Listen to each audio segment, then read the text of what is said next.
Naturally, President Bola Tinubu today facilitated what may be described as an end to the strained bilateral relations between Nigeria and the United Arab Emirates. The president who has... Alright, welcome back to our YouTube channel. We are committed to giving you a factual and current information.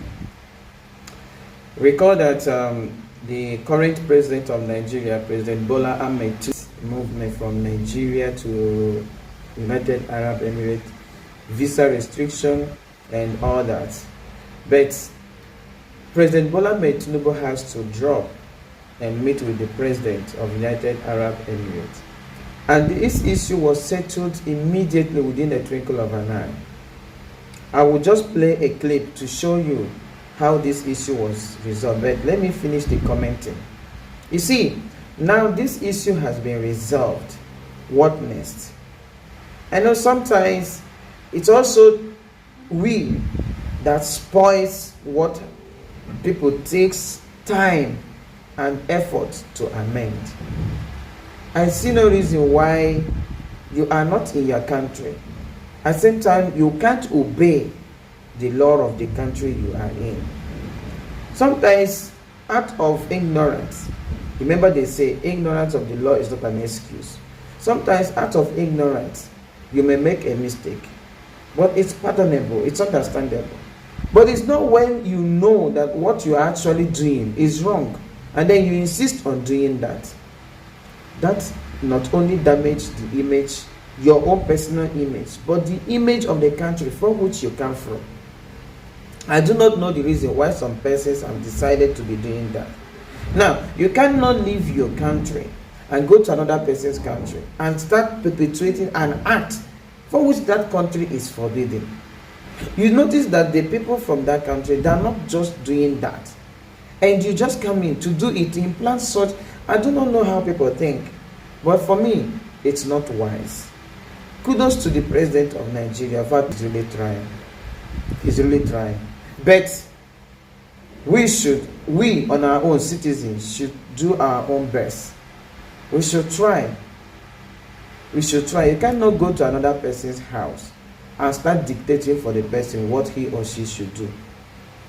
You should blend with what the dictate, the rules of that person's house, of the person's house you visited.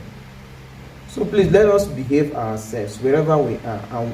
And then if you plan to travel, plan to be a very gentle person as you are traveling. Know it that where you are going is not your house, not your place, not your country. So behave yourself. Thank you, and then watch this footage. Have a wonderful moment. Don't forget to share, like, and subscribe to my YouTube channel. Goodbye. Naturally, President Bola Tinubu today facilitated what may be described as an end to the strained bilateral relations between Nigeria and the United Arab Emirates. The president, who has been away from the country for almost a week on account of the G20 meeting in India, made a technical stopover, it was called, in Abu Dhabi on his way back home. And what an impactful stopover it was. As a president, in what was... So those are just clips from that meeting earlier today. But what has changed really with President Tinubu's visit? Let's list it out for you. According to a statement by the president's spokesperson, Ajuri Ngelale, President Bola Tinubu and the president of the United Arab Emirates, Mohammed bin Zayed Al Nahyan, today finalized on some major issues. Now, top on that list is the immediate cessation of the visa restriction which was placed on Nigerian travelers. That's top on that list. And of course, recall that both Etihad Airlines and Emirates Airlines are now to resume flight operations immediately into and out of Nigeria without any further delay. So that's a list. Next on the list is immediate restoration of flight activity through these two airlines and between the two countries. And this does not involve any immediate payment by the Nigerian government. That statement made that clear. And of course, there's also an agreed framework which will involve several billions of US dollars worth of new investment into the Nigerian economy. And that's across multiple sectors, including defense, agriculture, and others by the investment arms of the government of the United Arab Emirates. There's also a joint new foreign exchange liquidity program between the two governments, which will be announced in detail in the coming weeks, according to that statement.